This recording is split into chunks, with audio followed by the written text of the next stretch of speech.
Bahrain menyusul melakukan normalisasi dengan Israel. Kabarnya, ada 5 negara Arab lainnya yang akan mengikuti jejak UEA dan Bahrain. Di antaranya adalah Oman. Motivasi mereka yang menormalisasi hubungan dengan Israel tentu patut dipertanyakan. Jika mereka bilang untuk perdamaian, itu jelas omong kosong. Buktinya, saat mereka beramah tamah di Gedung Putih, Israel masih menggempur Gaza yang dimulai sejak 6 Agustus. Zionis juga masih mengusir penduduk tepi barat dari rumah dan tanahnya sendiri.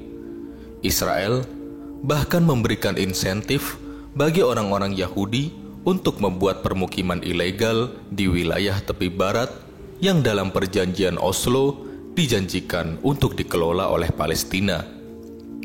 Lantas, mengapa Uni Emirat Arab dan Bahrain tidak malu-malu lagi menjalin hubungan diplomatik dan kerjasama dengan Israel? Menurut Sofwan Al-Banna Khoiruzad di majalah Suara Hidayatullah, jawaban atas pertanyaan ini ada pertimbangan geopolitik.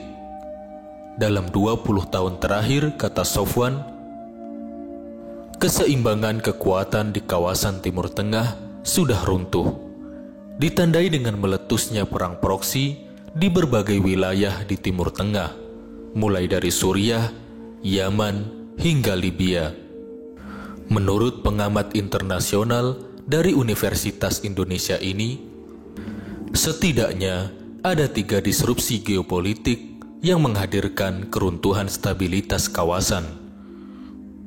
Pertama, dampak dari pergeseran kekuatan di tingkat global, yaitu meredupnya kekuatan Amerika Serikat sebagai negara adidaya dunia.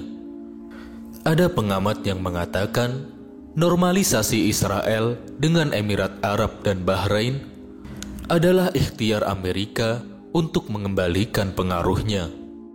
Kembali kepada pendapat Sofwan, disrupsi geopolitik yang kedua adalah kemenangan AKP di Turki pada tahun 2002. Partai Erdogan yang memiliki kedekatan dengan kelompok-kelompok Islam ini berhasil memperbaiki kondisi ekonomi Turki yang mengalami krisis parah pada 2001 dan menjadikannya sebagai salah satu negara dengan ekonomi yang paling kuat di kawasan. Hal itu membuat Turki menjadi lebih percaya diri, dan pengaruh Islam di AKP membuatnya menjadi pesaing Saudi dalam memperebutkan kepemimpinan di dunia Islam. Aktifnya Turki dalam politik kawasan membuatnya sering berbenturan dengan kepentingan negara-negara Teluk. Setelah Arab Spring, benturan itu menjadi lebih kerap terjadi karena negara-negara Teluk ingin memastikan bahwa kekuatan-kekuatan demokratis atau Islamis yang bisa mengancam stabilitas monarki Teluk tidak berkuasa. Sementara Turki seringkali melihat kekuatan-kekuatan tersebut justru sebagai mitra. Disrupsi geopolitik yang ketiga adalah Arab Spring. Peristiwa ini menyentak para penguasa Teluk bahwa kekuasaan yang terlihat kokoh selama puluhan tahun bisa tiba-tiba runtuh melalui gerakan rakyat. Para penguasa Teluk lalu melihat bahwa semua potensi yang bisa membahayakan harus segera diredam. Belajar dari Bashar Assad yang ngotot dan berhasil bertahan, para penguasa Arab melihat perubahan harus dicegah melalui kekuasaan, selagi kekuasaan itu masih ada di tangan. Ketiga disrupsi politik itu meyakinkan para penguasa Teluk untuk mengambil langkah lebih keras di dalam maupun di luar negeri. Di dalam negeri, kelompok-kelompok oposisi segera direpresi. Di luar negeri, ancaman Iran harus segera dinetralisir dengan segala cara. Dalam kondisi tersebut, AS pada masa Obama justru mengendurkan perannya di kawasan dengan menyepakati perjanjian pengendalian nuklir dengan Iran.